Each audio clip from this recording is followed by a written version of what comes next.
Para você que gosta de automobilismo, essa é mais uma edição do Primeiro Stint para a gente falar bastante de velocidade e hoje com um convidado diferente. Você provavelmente vai reconhecê-lo de uma outra área. Estou falando do André Galvão, repórter do SBT, apresentador e comentarista da Transamérica e que está bastante envolvido profissionalmente com o futebol, você deve saber. Mas também é um grande apaixonado por automobilismo, já dividimos os mesmos grupos aí algumas vezes. Galvão, que prazer ter você aqui para falar com a gente dessa nossa paixão, dessa paixão em comum que é a velocidade.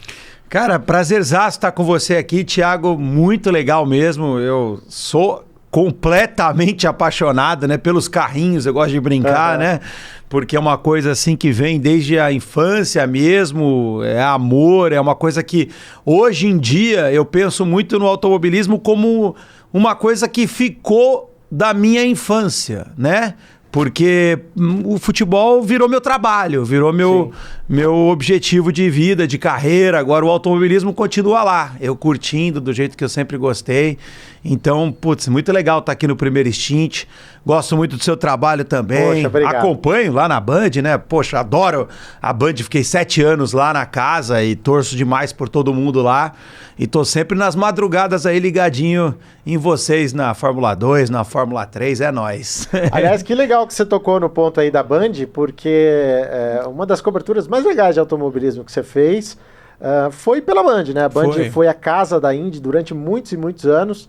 E você esteve lá na cobertura de Indianápolis, né? Sim. A única, na verdade, que eu fiz. Como é que foi? Como é que é Indianápolis? Nossa, cara, que animal isso. Na realidade eu tava na Band e já fazia, tipo, futebol mesmo, né? Que era sempre a prioridade, digamos assim, do meu trabalho. E tinha um colega, né, o Gustavo Berton, que hoje está lá no Rio Grande do Sul, voltou a trabalhar na ESPN lá, que fazia Indy, né, fazia Indianápolis, fazia as 500 milhas, e todo ano fazia e eu, tipo, nunca imaginava, não vão me chamar, né, não vão me colocar. Aí quando o Berton saiu... Fernandinho Fernandes também, né, acompanhou algumas. Sim, fez algumas vezes. E aí quando o Berton saiu, ele falou, cara, na verdade você devia ter feito, né, todas as Indy 500, porque você é o cara que mais gosta aqui de automobilismo. Eu falei, pois é, mas... Enfim, o pessoal, tipo, tinha como prioridade me colocar ali no futebol, né. E aí surgiu essa oportunidade em 2018 e foi fantástico, em todos os sentidos, porque na verdade começou na pré-temporada, a Band tinha um esquema, né? Hoje em dia a gente conta essas coisas, né? A gente fazia a pré-temporada, eu digo a emissora, né? Em fevereiro, no caso, e fazia entrevista com todos os pilotos. Porque tem aquele Media Day, né? Media Day, verdade. É isso. Você tinha 10 minutos com cada piloto. Você imagina, 10 minutos com, sei lá, Jack Harvey. Você pergunta de tudo, né? Porque nem tem tanto assunto assim aqui pro Brasil para você tratar com ele. E aí, essas entrevistas todas, elas duravam o ano inteiro. Eram as entrevistas que passavam na programação da Band o ano inteirinho. Então você já tinha que fazer... Eu lembro muito bem que eu fazia pergunta já do final da temporada. Pô, como é que é correr em Long Beach e tal? Aí aparecia assim, sabe? Antes da corrida do GP de Long Beach. Olha, tá, o piloto adora correr em Long Beach.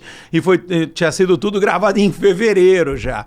Então foi legal por isso. Eu tive essa experiência em Phoenix, no Arizona, na pré-temporada de fevereiro. E aí a Indy 500 em maio que...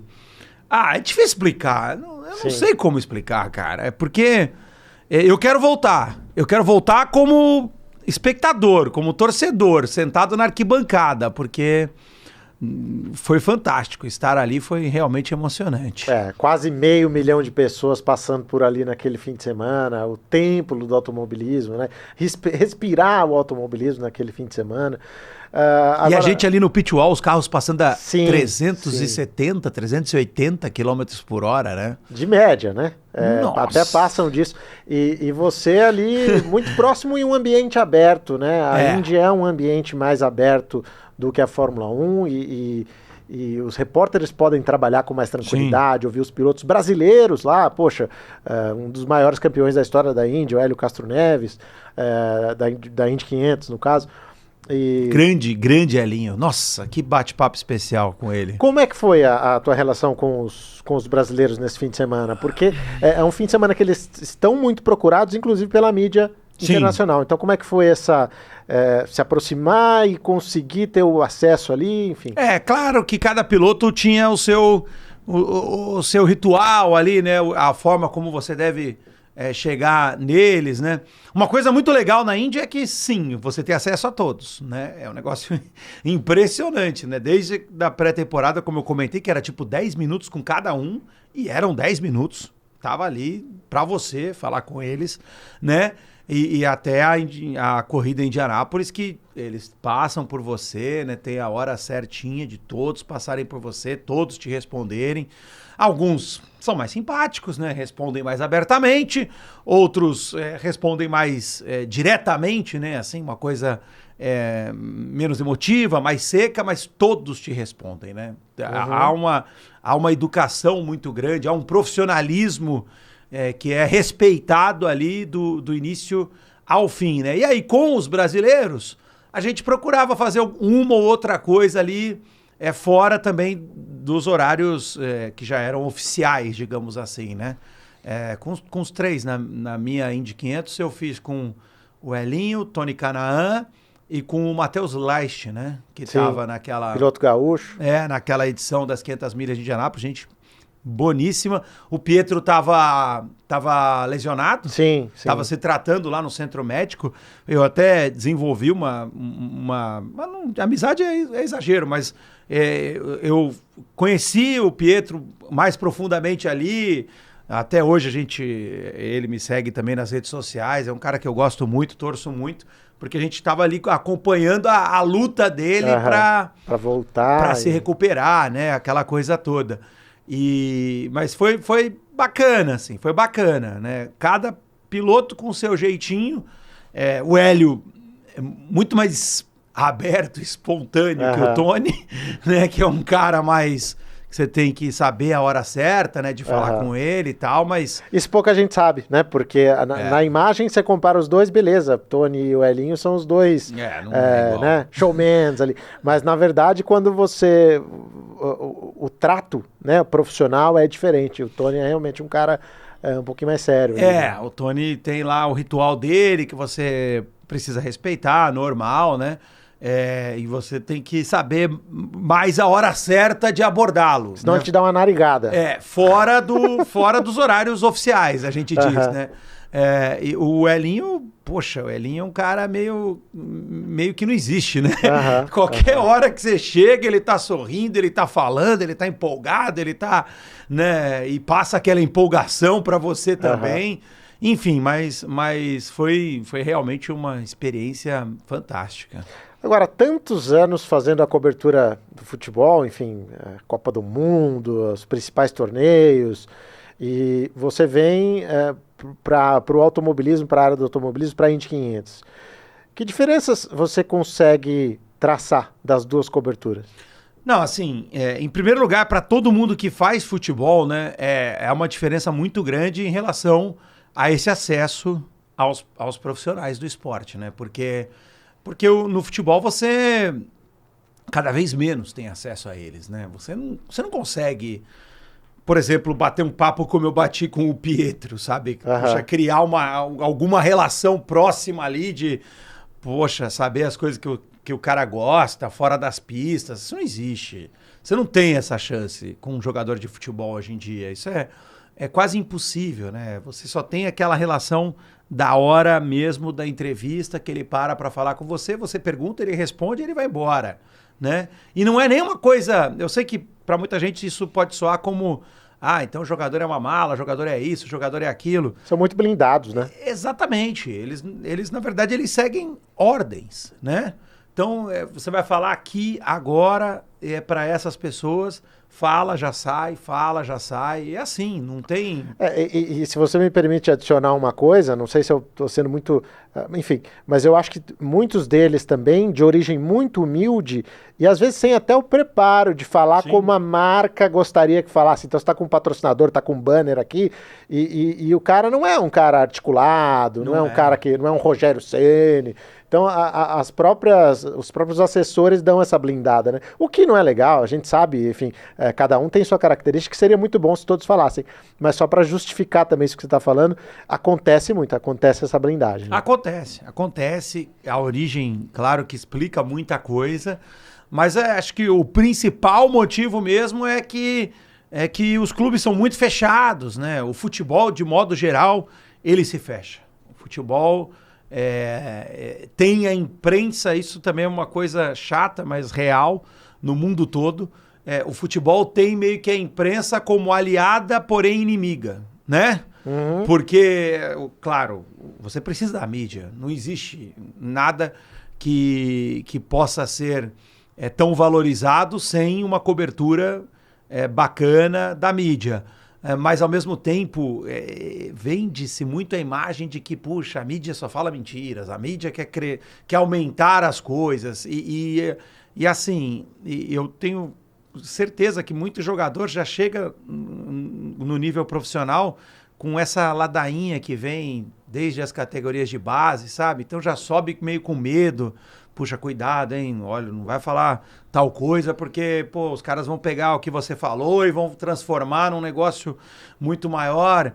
Enfim, isso acontece no futebol. E no automobilismo, eu acho que também faz parte a formação dos pilotos, né? É uma formação diferente. O nível de profissionalismo é melhor instruído nesse sentido, né? Então essa relação, ela é uma relação, eu diria que é uma relação de mão dupla, realmente, né? O piloto sabe da importância que tem para ele utilizar as mídias, como as mídias sabem da importância que tem o piloto para os acontecimentos. Eu não sei se dá para simplificar tanto assim, mas então você diria que é mais fácil trabalhar com o automobilismo do que com o futebol? Mas 1000 vezes mais fácil. 1000 vezes. Eu vejo isso. Eu vejo às vezes algumas pessoas dizendo, né? Eu nunca cobri a Fórmula 1, né? Que é uma grande paixão, mas eu nem tenho mais intenção de cobrir justamente para manter esse distanciamento. Curtir, né? Como fã. Para eu curtir como fã. Mas eu ouço muita gente dizendo assim, poxa, a Fórmula 1 é difícil. Putz, a Fórmula 1 é difícil, os pilotos. Mas aí eu converso com algum amigo meu que cobre, que acompanha, que foi no GP Brasil, que nem acompanha a Fórmula 1 anualmente. Ele só tem a credencial ali para fazer aquele trabalho na cobertura do GP Brasil. Pô, e o cara falou com todo mundo, sabe? Sim. E ainda almoçou na Ferrari. Exato. Tipo, mano, o cara não sabe o que é difícil.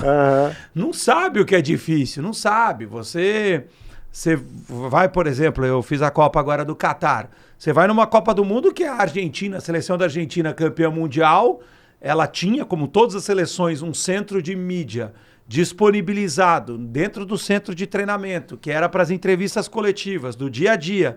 Isso a FIFA põe ali para a Argentina atender a imprensa. E a Argentina foi do primeiro ao último dia da Copa sem atender a imprensa ali no centro de mídia. Eles não usaram o centro de mídia.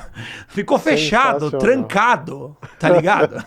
Do primeiro ao último dia, porque eles não dão entrevistas, eles só dão entrevistas obrigatórias ali da véspera do jogo, do pós-jogo. Acabou.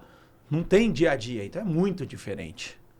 Isso é impensável na Fórmula 1, que as marcas cobram que os seus pilotos e os seus atletas estejam ali com boa visibilidade, estejam aparecendo, né? Então, realmente é totalmente diferente do tipo de cobertura, e que bacana ter essa sua percepção. Agora, você diz que não tem nem o objetivo até porque você está muito bem posicionado também na sua carreira dentro do futebol, que não tem o interesse no momento a sua carreira não está voltada para eventualmente fazer a Fórmula 1.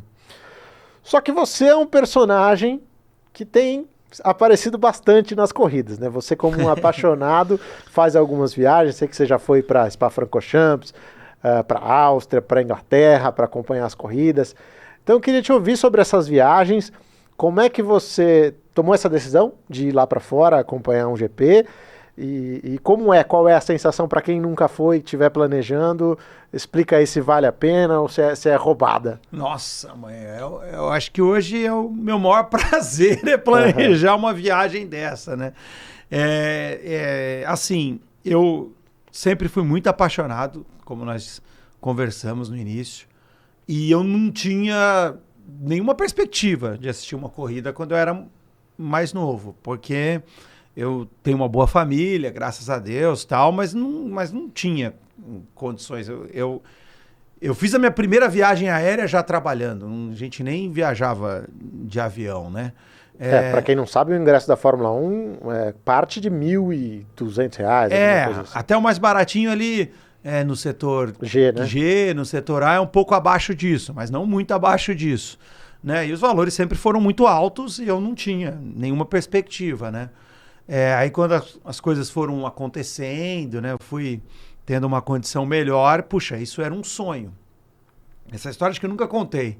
Aí em 2007 ou 2008, acho que foi 2007, ali que a Ferrari estava disputando o título, né? Eu tentei me credenciar pela Transamérica. Nossa. Sem os direitos. Sem os direitos. Tentei me credenciar pela Transamérica. Nossa, eu troquei e-mails com a FOM, né? Vários. Eles foram conversando comigo, sabe? Eu acho que eles entenderam que eu tinha interesse em comprar os direitos. Né? Até que chegou um dia, numa troca de e-mail, naquela época ainda era e-mail mesmo, né? Que a gente mandava, recebia. Nem lembro, acho que rolou fax na época. Nossa, que coisa antiga. Mandaram o boleto para você. Aí chegou um valor. Aí que eu me liguei, pô, os caras, eles estão querendo cobrar, né? E aí eu não consegui, evidentemente, nem respondi. Nem respondi, ficou por isso mesmo, né? Aí, poxa, passou ainda um tempo, foi em 2012, no meu primeiro ano de Band, eu já tinha aí 10 anos de profissão, quando eu consegui ir na primeira corrida, o primeiro GP Brasil, né? E aí eu fui com o meu sogro, que também é um apaixonado, né, por Fórmula 1. Era a última corrida, né? GP Brasil de 2012 foi aquela absurda que do choveu. Vettel, Alonso. Que choveu poucos minutos ali antes da corrida. Cara, até hoje foi a melhor corrida que eu vi. Até hoje a primeira foi a melhor, assim, em loco, né? E aí foi uma experiência fantástica, cara. Eu não poderia imaginar um negócio tão bom. Assim, sabe? Viciou. Nossa, porque você fica ali. Eu fui no setor A, né? A primeira vez fui no setor A. Aí você fica ali, aí você vê quase a pista inteira, né? Porque Interlagos te dá essa condição. Sim. Você vê quase a pista inteira, tudo que estava acontecendo. Cara, eu sempre ouvia falar assim, Thiago, não, mas a Fórmula 1 é difícil, você não consegue acompanhar o que está acontecendo na pista, tem que ficar olhando no telão. E realmente, o telão ajuda pra caramba, é fundamental. Mas acho que o que mais me empolgou, o que mais me deu essa emoção mesmo, foi que eu consegui acompanhar. E aconteceu muita coisa naquela corrida. Sim. Tipo, cada hora um era campeão. Eu conseguia olhar lá e falar pro meu sogro, ali lá na reta oposta vai ter a briga ali agora, você conseguia acompanhar tudo. E aí, nossa, é muito legal. Aí foi uma paixão que aí já brotou de vez e as coisas foram só aumentando, porque com a melhor condição financeira, aí eu pensei em fazer uma viagem para a Europa. Eu fiz em 2015 a primeira viagem, para Spa e Monza, fazer essa dobradinha, né? Pô, é uma ideia que eu tinha. Era uma ideia que eu tinha. Também falei com meu sogro, com a minha esposa. E aí, fomos. E, puxa, isso só foi realmente aumentando. Em 2017 eu consegui nos Estados Unidos e no México.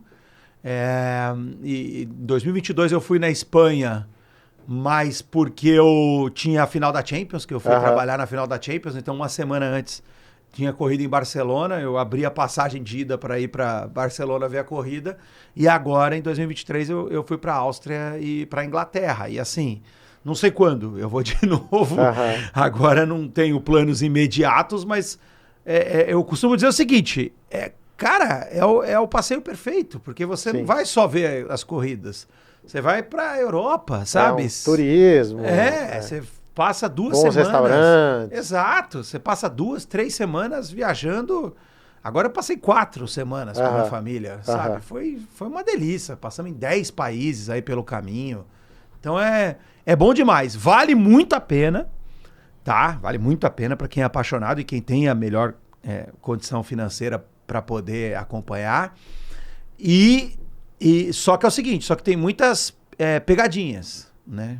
Que é legal, que não é tão legal assim, que vale a pena você pagar o ingresso um pouco mais caro, que não vale a pena pagar o ingresso mais caro, né? Tipo, estacionamento. Cara, tem muita pegadinha. Cada pista tem a sua... peculiaridade. Mas é legal demais isso. Bom, você já me dá um corte aqui, então. Para quem estiver planejando, quem deseja ir lá para fora, um orçamento mínimo, assim, o que o cara precisa para pensar, sei lá, vou fazer uma dobradinha, por exemplo, como vai acontecer agora, Holanda e Itália, só para citar o exemplo, porque eu sei que você fez Spa e Itália, que geralmente era essa data, mas mudaram Spa. Vai gastar o quê? Uns 20 paus? É que você foi com família e tal, mas vamos dar só uma noção para os caras. É que depende muito mesmo. As corridas, elas variam completamente de valor de uma pista para outra, e como eu disse... tem muito a ver com a posição na pista que você fica, o que vale a pena você pagar mais caro, o que vale a pena você pagar mais barato. Mas assim, no mínimo, você não vai conseguir um ingresso ali de General Admission, que é o mais barato, né? Aquele que você fica ali no morrinho, né? Sim. É da hora. Na Bélgica, a galera fica lá. No morrinho, é da hora. Você não vai conseguir esse ingresso hoje em dia, acho que por menos de 150, 200 euros, né? Esse ingresso. E aí você vai ter que gastar com hospedagem, transporte, passagem aérea. Então, hoje a passagem na Europa dificilmente sai por menos de 5 mil. É 5, 6 mil reais, né? Ida e volta. Hospedagem, de novo, depende muito do local. Você vai ficar em Barcelona, você vai conseguir pagar uma hospedagem barata, porque é uma cidade maior. Eu nunca fui, mas morro de vontade de ir para Budapeste. Dizem que Budapeste é uma das mais econômicas. Também. É uma das mais econômicas. Agora, por exemplo, eu fui para Silverstone. Silverstone, cara, difícil. Na boa, tipo, o valor é meio que proibitivo para voltar. Você ficou em Northampton? Onde você ficou? Eu fiquei em Milton Keynes. Milton Keynes também, Mas são as assim, cidades próximas ali. Talvez em Londres você encontre uma condição um pouco melhor. Mas você vai estar 2 horas e olhe lá. Exato. E essa condição melhor são 100 libras, 120 libras de hospedagem, que já dá 700 reais, né? Então, você vai somando tudo isso aí, acho que de ingresso mínimo para fazer passagem, hotel... São, sei lá, 2, 3, 4 diárias, alimentação, né? Alimentação, estacionamento. Vai ser, acho que o mínimo, bem baratinho assim, acho que dá para fazer uns 12 mil reais. É isso aí. Então, você que planeja ir a alguma corrida aí no futuro, tenha isso em mente. Dependendo do país também, né? Sei lá, vai para o México, também é diferente. Claro. Os valores, enfim. Mas vai nessa faixa aí a partir de uns 12 mil reais. Pensando na Europa, numa corrida na Europa. Então você vai ali de uns 12 a 15, 20, mas vai conseguir se divertir de qualquer forma. Porque dependendo do lugar, você não pode pegar esse ingresso. General Admission. Não pode porque... Não é que não pode, existe, mas você não vai ver nada. Não vai te valer a pena. Monza é um lugar assim. É péssimo o General Admission. Que o General Admission é no parque todo, não é? É no parque, mas você fica muito... como é que fala? Em áreas muito planas. Sim. Que você não enxerga basicamente nada do que acontece na corrida, entendeu? Então, depende. Agora, Spa, por exemplo, você não deve comprar o ingresso. Por mais caro que... por mais... diferença de preço que possa haver, alguém pode pensar assim, na Eau Rouge, a diferença de preço puta, é muito mais caro, mas é Al Rouge. Cara, só que você não vai ver nada diferente. Você vai ver Al Rouge, mas você não vai ver mais nada diferente, não vai acontecer nada ali na tua frente. Sim. Você entendeu? É melhor você pegar um General Admission, que você vai na reta Camel, que você vê todas as ultrapassagens na tua frente. Sim. Você entendeu? Na Al Rouge vai ter quantas ultrapassagens? Não tem ultrapassagem, é quase impossível. Né? Mas tem gente que vai preferir ver aquela emoção ali. Eu não pagaria. É isso, tem de avaliar muito bem, ler as experiências de quem foi. E dessas todas, qual foi que você mais gostou de acompanhar? Então, é que são experiências realmente muito diferentes. Monza, eu tava na Ferrari, né? Sim. Eu sou ferrarista. Ele tem esse defeito, gente. Eu não queria trazer aqui pra pauta, mas é verdade. Sou ferrarista apaixonado. Então, em Monza eu tava na Ferrari, né? Tava com os italianos todos. Então, como torcedor ali, foi a mais legal. Mas, ao mesmo tempo, não é uma pista que você vê muita coisa. Como eu disse, não dá para comprar General Admission. A gente pegou a primeira variante, que é o ponto máximo de ultrapassagem ali. Vimos ultrapassagem pra caramba, mas você só vê isso. Isso é uma diferença muito grande para quem está acostumado com Interlagos. Tipo, você não vê mais nada. Você para, vê o telão, os carros freando, fazendo a prima variante, saindo, acabou. Você não vê mais nada. Né? Então, não foi a melhor de todas as experiências, com certeza não foi. Eu fico com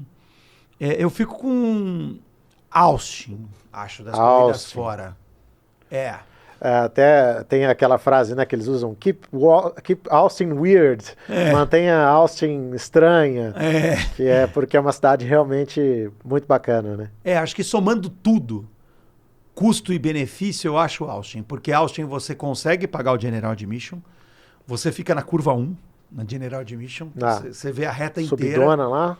Você vê a reta inteira, você vê o principal ponto de ultrapassagem, ou um dos principais pontos de ultrapassagem do circuito, você enxerga daquele setor ainda outros trechos do circuito, e no resto do fim de semana, né, que não tem corrida, na sexta, no sábado, você pode andar a pista toda e o General Admission oferece muitos locais com visões privilegiadas. O preço, não sei como é que está agora, né, com esse boom da Fórmula 1 nos Estados Unidos. Sim.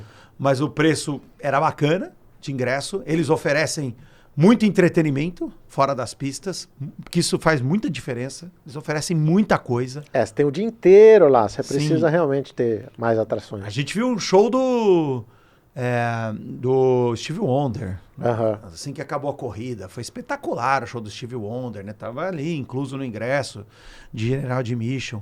Tipo, tinha uma boa condição de estacionamento, que é uma coisa que agora, principalmente depois que eu passei em Silverstone, eu passei a valorizar muito. Lá é brabo. Tinha uma boa condição de estacionamento, você fica em Austin, que é uma cidade legal. Então você tem que juntar tudo, né? Fazer todas as continhas ali para ver o que você... e a corrida é boa, é uma pista boa, que oferece corrida boa. Sim. Então eu gostei bastante, assim. Na Europa, o Red Bull Ring, ele te dá uma visão que, para mim, é a única que compete com Interlagos. Sim. Única. Topografia ajuda e tal. Eu fiquei na curva 3, que era onde eu queria mesmo, que é aquela lá em cima. Sim. Cara, você vê, na boa, uns 80% da pista. Sim. Nunca fiquei num lugar que eu assistisse quase a pista inteira. E ali você fica quase... A pista inteira está no seu campo de visão, assim. Em termos de para assistir a corrida, é a melhor de todas. Que barato. E você foi com a sua filha? Fui com a minha filha. E ela já curte corrida? Nossa. É mesmo? Não, então, essa foi a parte que me fez ainda gostar mais de automobilismo. Que legal. Eu sempre gostei, aí eu assistia, e ela via eu assistindo desde pequeno, mas ela também viu eu assistindo futebol. Afinal de contas, é meu trabalho. E ela não gosta de futebol, ela não para ver futebol. Corrida ela gosta, desde pequenininha. Ela assiste do meu lado, ela sabe tudo. Ela acompanha tudo. Hoje ela tem 10 anos, a Iris, né? Eu tenho uma outra também que não acompanha tanto. A Iris, que foi comigo nas corridas, é completamente apaixonada. Vambora, 6 da manhã, temos que sair 6 da manhã para pegar um lugar bom. No caso ali na Áustria, eu fiquei em Viena. Nossa, o hotel é muito ruim. Também é no meio do nada, Áustria, né? Lá fiquei 2 horas Spielberg. de distância. Então, tipo, tinha que sair 6 da manhã. Vambora? Vambora. Ela topa tudo, sabe? Eu falo com a minha filha, ela é super infantil, super infantil. Fomos, né, na Disney agora em Paris, ela deu oi pro Mickey como se o Mickey estivesse ali mesmo. Ela ainda tem isso, né? Essa coisa de criança, com 10 anos. Mas quando ela tá vendo uma corrida, ela parece uma adulta. Sim. Ali do lado. Ela acompanha tudo. Precisamos correr pro pódio. Ela corre pro pódio, tipo, incentiva. Vamos, papai, vamos correr pro pódio. Igual a gente correu agora em Silverstone. Vamos. Ela encara tudo. E assim, às vezes ela até enxerga coisas que eu não enxerguei na corrida, sabe?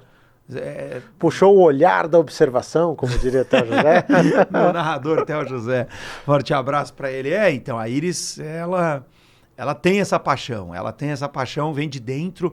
Ela fez uma coisa, por exemplo, uma vez para mim, que me deixou assim um pouco até assustado, como ela gosta mesmo do negócio. Uma vez eu cheguei em casa, ela tinha um desenho de um carro. Aí eu fui ver o desenho do carro, era um carro desmontado, as peças desmontadas. Ela tinha acho que 8 anos. E ela querendo dizer como que aquelas peças poderiam fazer diferença para o carro andar mais rápido, sabe? Tipo, onde ia passar o ar, infantil, sem ideia do que ela estava dizendo. Sim. Apenas de ouvir falar nas corridas, ela fez ali o desenho e falou, olha aqui, ó, se o ar passar por aqui, acho que o carro vai ser mais rápido, papai. O carro inteirinho desmontado, inteirinho. Peça por peça ela desenhou, sabe? Então ela realmente gosta, isso aumentou demais a minha paixão, né? Foi um incentivo maior. Que barato, cara. Que legal te ouvir falar dessa paixão e da paixão de uma menina, que as mulheres estão cada vez mais conquistando espaço no automobilismo também. E é uma geração que vem muito forte aí, que só traz benefícios para a gente, né? Também a minha filha também adora corridas, enfim, torce para o Verstappen. Então tem esse defeitinho, mas ela também ama velocidade. Você sabe que no Red Bull Ring, né, só tinha holandês. Por motivos óbvios, né? Os caras são apaixonados e os caras vão lá, invadem é um negócio de louco. Apesar que é muito estranho o jeito que eles torcem, porque eles ficam quietos praticamente a corrida inteira. E quando acaba, que eles viram aquela loucura. Enche a cara. Enche a cara, música alta. Mas durante a corrida, sabe? Parecem pessoas normais aí, durante a corrida. Mas aí um holandês, era um casal, uns 50 e tantos anos ali, um casal. E um holandês, acho que admirado, porque ali a gente tinha lugar fixo, né? Então eram as mesmas pessoas nas arquibancadas. Admirado de ver a Iris ali, como ela estava empolgada, como ela assistia tudo e falava comigo. O holandês chegou para ela no último dia na corrida, do nada parou ela assim e falou assim, "Do you like Max Verstappen?" Aí a Iris fez... No. Passo. Ela tomou um susto assim, né? Ele falou, no. E tipo, todo mundo riu em volta, assim, né? O cara ficou meio até com vergonha. Ele tava com uma senhora do lado. O cara ficou com vergonha. E ele explicou, não, é que eu queria te dar uma camisa. Ele tinha uma camisa infantil do Verstappen. Aí a Iris, tipo, durante a corrida, ela falou assim... papai, será que a gente conhece alguém que torce pro Verstappen? Aí eu lembrei de um filho do Tomás, Rafael, né, que trabalha comigo na Transamérica. Ele torce. Então podia pegar pra ele, né? Eu falei, então vai lá depois, pede desculpa. Aí ela foi lá depois da corrida e pediu desculpa. Ela falou, eu gosto da Ferrari, por isso que eu não torço pro Verstappen. Aí o cara ficou de boa, o cara falou, mas você quer a camisa? Aí a Iris, quero a camisa, a gente trouxe aqui. Barato. Foi muito legal mesmo. Que legal. Cara, e assim, essa paixão pela Ferrari que você tem, que a sua filha tem também, de onde surgiu? Como nasce um ferrarista? Essa é bem difícil, eu acho, de explicar, viu? Porque, mano, eu sou anos 80, né? Apanhava pra caramba, foram 21 anos de fila. Então, e era uma época que, poxa, quem assistia a Fórmula 1, todo o Brasil inteiro praticamente que assistia a Fórmula 1, tava vivendo o auge, né? Era Senna, Piquet, era aquilo, né? Só que é o seguinte, eu eu acho que tem a ver com a minha origem palmeirense também, né? Porque, como eu sempre gostei muito do Palmeiras, que era o time que eu tinha ali de coração. Palestra Itália. Que é a Palestra Itália. E que vivia isso na época, né? O Palmeiras era o time em fila na época. Os 16 anos ali de fila do Palmeiras. Eu acho que uma coisa acabou grudando na outra, né? A Ferrari, puxa, me encantava a coisa de ser a maior equipe, da torcida fanática, italiano, e não ter um título, né? Não tava na fila, acho que grudou uma coisa na outra, e aí o carro sempre achei mais bonito, e aí aquela paixão brotou de vez, né? Eu tenho uma relação com a Itália que ela é muito particular, porque eu só tive uma avó. O meu avô, casado com ela, faleceu quando eu tinha 2 anos, e os meus outros avós morreram antes de eu nascer. E a minha avó era filha de um italiano, e ela falava das coisas do pai dela, né? Então eu já tinha essa coisa com a Itália, do meu bisavô, que aliás eu descobri ano passado só as coisas dele, eu só fui atrás do ano passado, achei agora a cidade que ele veio e tal, que não tinha registro nenhum na minha família, mas já me encantava as histórias que a minha avó contava do meu bisavô, que chegou a ser até aqui violinista da Orquestra Sinfônica de São Paulo, né? Quando ele veio da Itália para cá. E aí foi assim, né? Uma coisa que assim, que é difícil de acreditar, mas é verdade. Eu tinha 9 anos e eu torci pro Prost em 90. É mesmo? Eu torci pro Prost. Rapaz, se ele souber, nem ele acredita. Eu torci pro Prost, né? Tipo, o Brasil inteiro torcia pro Senna, eu torci pro Prost. Já era uma coisa assim... Eu não torcia... Deve ter ficado puto, né? Hoje em dia é tão engraçado isso, cara, porque eu não torcia pro Senna até o Senna disputar com o Prost mesmo, com o próprio Prost, o campeonato de 93. Ali eu torci pro Senna, né? Mas acho que essa coisa de você não gostar que o mesmo vença sempre... Sim. Eu não torcia pro Senna, eu torcia mais pro Piquet na época, disso eu me arrependo hoje. Mas eu torcia mais pro Piquet na época, e aí nessa disputa com o Prost eu torci convicto pro Prost, porque eu queria ver a Ferrari campeã, né? Não deu, mas foi isso. O Alesi foi meu primeiro tipo ídolo, assim, na Fórmula 1, que era um grande piloto da Ferrari na época. O menino prodígio, então se originou ali. E aí quando veio o Schumacher, claro que eu costumo dizer que tipo os dias mais felizes da minha vida assistindo Fórmula 1 foram todos ali de 96 até 2006. E com o Massa lá? Foi um período interessante, que é um brasileiro, claro, teve o Rubinho, mas a gente sabe, o Rubinho ao lado do Schumacher nunca ia ser campeão do mundo, ele mesmo admite a diferença que tem entre os dois, né? Mas com o Massa lá dentro, a gente teve a possibilidade de ver um brasileiro campeão na Ferrari. Como é que você viveu aquele momento? Torci muito, né? Foi a única vez até hoje que eu realmente... chorei numa corrida de Fórmula 1, foi a do Brasil em 2008, né? Porque, assim, isso é uma outra coisa que eu valorizo muito na Fórmula 1, hoje em dia, para mim. Eu tenho uma relação muito saudável com a Fórmula 1. A Fórmula 1, você não sofre, você torce, se diverte, ganha ou perde e curte, né? Palavras de um torcedor da Ferrari, hein? Ó. Exato, porque... É um pouco diferente da relação com o futebol. A relação com o futebol é uma coisa meio doentia, sabe? É uma coisa que, tipo, te consome, te faz mal, muitas vezes, né?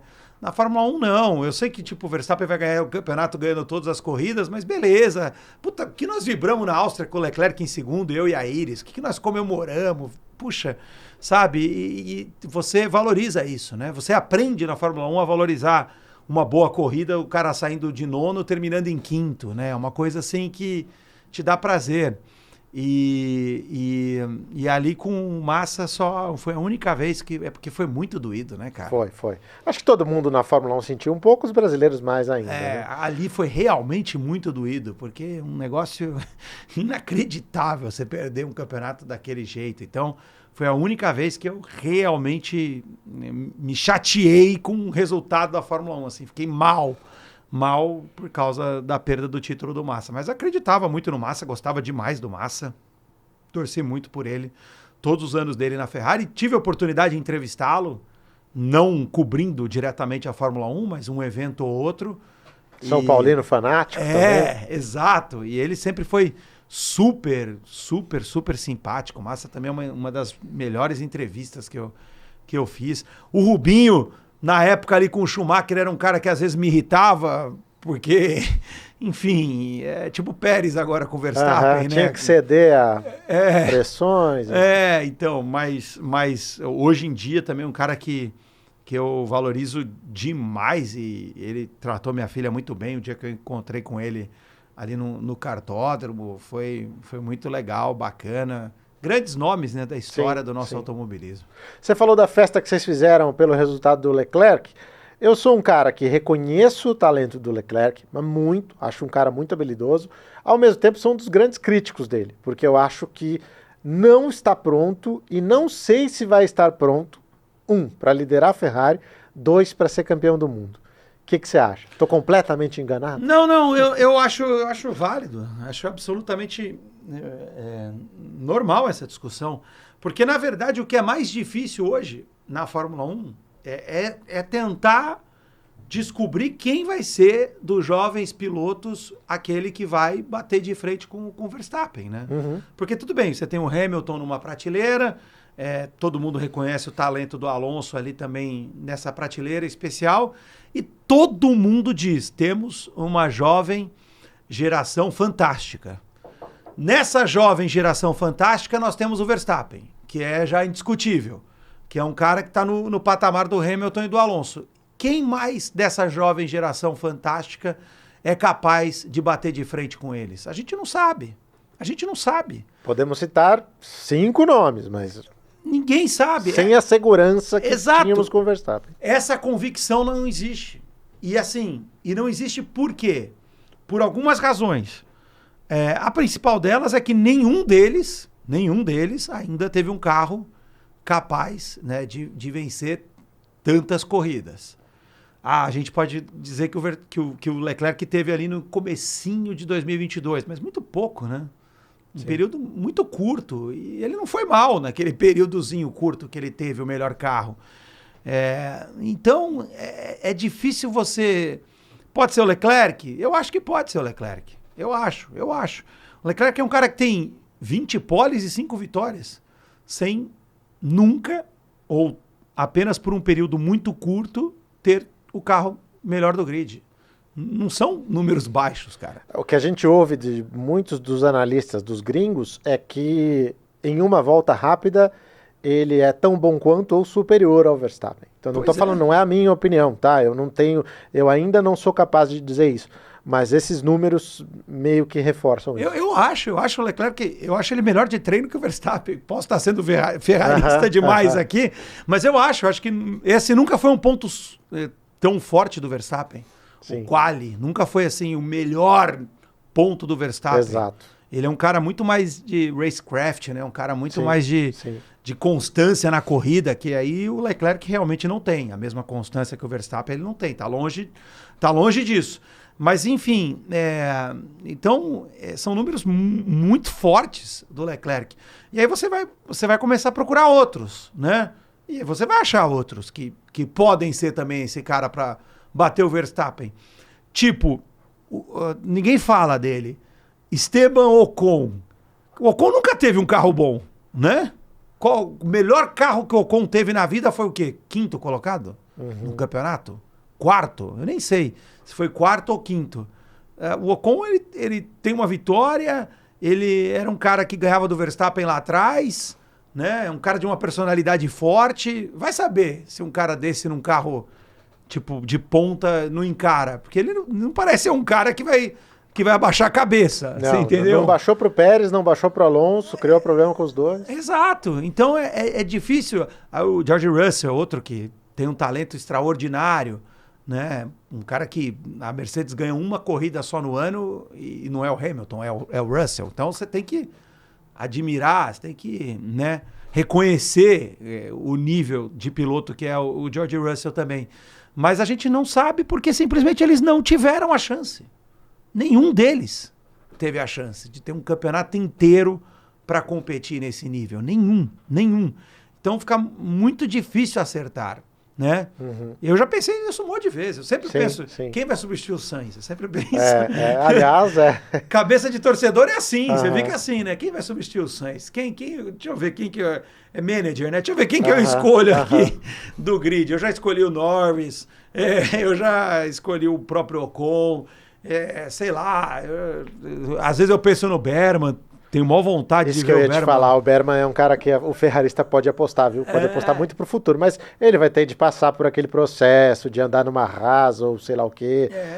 Então leva tempo ainda. Ele é muito jovenzinho. Então, tem 18 anos, ele é o mais jovem da Fórmula 2. O que ele fez em Silverstone foi animal, cara. Eu e a Iris, a gente enlouqueceu. ele não deixava, ele tava já com o carro torto, né, desde que ele saiu lá, e ele não deixava o Durham passar de jeito nenhum, cara. Então, esse tipo de piloto você olha e fala, pô, esse é o cara que vai lá na frente, vai ter essa personalidade.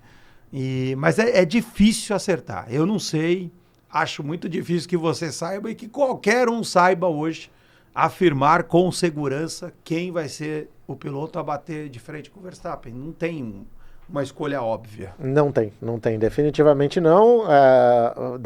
Da nova geração, não.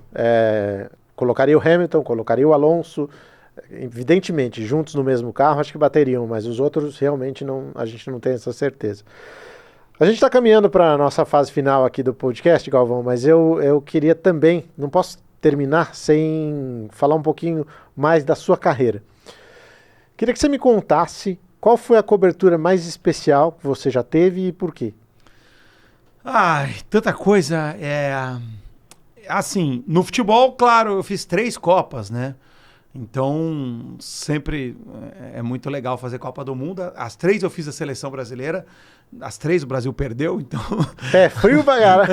Eu acho que a história poderia ter sido melhor, né? Tô brincando, mesmo você não tinha nenhuma condição de trazer pra gente informações desse título, porque não ia acontecer. Eu guardo com carinho, principalmente as minhas coberturas extra-futebol, porque justamente traz esse componente de você fazer uma coisa diferente, com profissionais diferentes, né, e com um acesso muito grande. E puxa, eu fiz algumas coberturas bem legais. Fiz o PAN de Guadalajara, no México. Fiz a Olimpíada do Rio. Tipo, cobri todos os dias a natação. Porra, Michael Phelps, Kate Ledeck. Foi muito legal ter acesso a esse nível de atleta. A própria Indy 500, né? Foi uma experiência fantástica. Mas assim, a maior cobertura da minha vida não tem como não ser as Libertadores que a gente fez no SBT, exclusiva no SBT. Essas foram as maiores. Líder de audiência. Não dá para explicar. Sim. Não dá para explicar tudo aquilo que está envolvido. Você ter uma sensação de saber que você está trabalhando e, tipo, sei lá, em um determinado momento tem 60 milhões de pessoas te assistindo. É um negócio assim, é surreal, cara. É surreal. E eu tive, assim, um negócio que foi, sei lá, muito especial para mim, né? Porque eu acabei fazendo as 2 Libertadores que o Palmeiras ganhou, né? Que era meu time do coração. Eu tava ali, eu era o repórter. A torcida, pega no seu pé, não? A torcida adversária? Não, tipo... não pega no meu pé. Eu sempre assumi... copinhos de cerveja. Não, isso é normal, né? Eu sempre assumi desde o começo da carreira, né? E, poxa, hoje eu tô cobrindo o Corinthians na Sul-Americana. Tô fazendo todos os jogos lá e absolutamente normal. Só tem um ou outro ignorante, mas aí que tá. O torcedor ignorante, ele é ignorante em qualquer lugar. Sim, sim. Eu também sou xingado por palmeirense. Tem ignorante de todas as torcidas, né? Mas a grande maioria, a imensa maioria, respeita pra caramba o trabalho do profissional, né? E ajuda. O clube ajuda a gente pra caramba. Então, é normal. Mas aquelas Libertadores, cara... E eu fiz a última também do Flamengo com o Atlético Paranaense. Foram as mais especiais, assim, da minha vida. Por exemplo, eu estava atrás do gol de todos os gols das 3 finais da Libertadores. Uhum. Palmeiras e Santos, 1-0, gol do Breno Lopes. Eu estava atrás daquele gol. Palmeiras e Flamengo, 2-1. Eu estava atrás daquele gol, do gol do Rafael Veiga, do Gabigol e do Daverson. Flamengo e Atlético Paranaense, gol do Gabigol, tava atrás daquele gol. Tipo uma coincidência. Você tem que estar atrás de um dos gols. Sim, todos os gols das finais da Libertadores saíram do meu lado, sabe? E com tudo que envolvia, então foram... Eu costumo dizer que eu já vivi o auge da minha carreira. Não viveu, não. Teremos muita coisa boa ainda pro André Galvão trazer pra gente. Quem sabe um título da seleção brasileira também, tomara. Vamos esperar e torcer por isso. Só se fosse um negócio desse mesmo. Mas agora o Neymar tá indo pra uma liga forte, você vai ver só. Meu Deus. Galvão, pra gente terminar, você nessas transmissões todas tá ao lado de um cara que é muito querido pelo público do automobilismo também, o Theo José. Como é que é trabalhar com o Theo? Então, muito legal isso, né? Tipo, as voltas que o mundo dá, as surpresas que você vai ter ao longo da sua vida. Tipo, eu assisti pra caramba o Theo, né, meu? Quando eu era moleque, porque ele passava a Fórmula Indy no SBT, né? Não perde mais! Porra, eu adorava aquilo. Então, logo que eu comecei a trabalhar com ele na Band, né? Que a gente começou junto na Band... Eu já falei isso pra eles detestam ouvir isso, né? Tipo, eu já te via desde criança, eles detestam ouvir isso, né? Mas enfim, a verdade é essa, né? Então eu já era um puta admirador do trabalho dele e a gente acabou desenvolvendo uma relação muito bacana, que temos até hoje, né? Um cara que não é tipo força do hábito, negócio do meu narrador, meu olhar da observação, que é uma amizade realmente grande que a gente construiu e para mim é um prazer enorme, cara, uma honra hoje trabalhar com o Theo aí diariamente nos jogos, a gente conversa, troca ideias. Ele fala que eu sou doente, né? Da Ferrari ele fala, sim. Doentinho, esse é doentinho. Mas é muito legal mesmo. Um puta profissional e... Exigente pra caramba. De nível mesmo, de entrega de produto. A gente teve uma experiência juntos na Copa das Confederações de 2013, foi a primeira experiência grande que eu tive com ele. Eu já fazia jogos ali da Série B, na época pela Band, mas aí nós fizemos a Copa das Confederações juntos. A gente não estava com o Brasil, né? A gente fazia os jogos das outras seleções. E aí foi quando a gente desenvolveu essa amizade e eu também pude ver de perto essa entrega, esse nível de profissionalismo altíssimo do Theo. Acho que ele acabou vendo que eu era da mesma pegada, que a gente se entrosou rápido ali... E estamos aí até hoje, ó. Copa das Confederações 2003, já são 10 anos trabalhando juntos aí, fazendo jogos. Que legal, cara. Galvão, muito legal te ter aqui no podcast do Primeiro Stint, ouvir suas histórias como apaixonado por velocidade, como profissional também da área do jornalismo, do esporte em geral. Então, quero te agradecer e desejar muitas boas coberturas aí pela frente também. Obrigado. Nos mais variados esportes. Muito obrigado. Eu que agradeço a oportunidade de falar, cara, de automobilismo. É um prazer, né? Ainda mais assim, sem compromisso. Você fala do jeito que você gosta, do jeito que você torce, né? A gente até chegou a ter um programa na Transamérica, me lembro. O Acelerando, eu com o Leandro Boldaquian, que é um outro fanático, né? Foi até comigo nesses GPs dos Estados Unidos e do México, ele estava comigo. E é uma coisa que, puxa, sei lá, se no futuro a gente conseguir voltar a fazer, eu teria um prazer enorme, porque realmente gosto muito. E olha, parabéns aí pelo trabalho de vocês na Band mais uma vez. Eu torço demais. né? Todo mundo lá, o Ivan Bruno, que é meu parceiro, gente da melhor qualidade. Narra pouco. O moleque narra muito, mano do céu, esse moleque narra muito. A Fórmula 3 postou a narração dele na vitória do Caio Collet no feed internacional. Eu vi, e ele merece, porque ele é bom pra cacete, né? E tem lá, poxa, o Molina que faz com vocês também, a Fórmula 2 e a Fórmula 3. O Sérgio Maurício, eu achei super legal, no meio das corridas lá que eu tava agora, da Áustria e da Inglaterra, no meio do nada, um dia eu abro o Instagram, ele começou a me seguir no Instagram.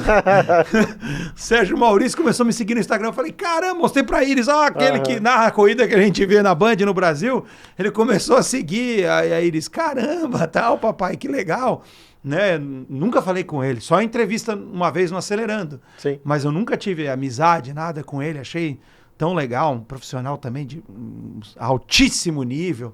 Então, é isso aí, vamos continuar na torcida. Agora a Holanda, né? A Holanda é só Fórmula 2, né? Holanda só Fórmula 2, Fórmula 3 na Itália com a decisão do campeonato. Aí a gente vai ver tudo. Eu fico acordado a madrugada inteira. Então bora junto.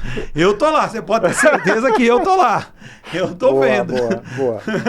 Show. Pessoal, vocês curtiram esse papo aqui tanto quanto eu curti, deixa aí o seu like, faça o seu comentário também, participe aqui da nossa conversa e, claro, inscreva-se no canal, ajude o Primeiro Stint a chegar a cada vez mais gente, tá bom? Da minha parte, um grande abraço e até a próxima. Tchau!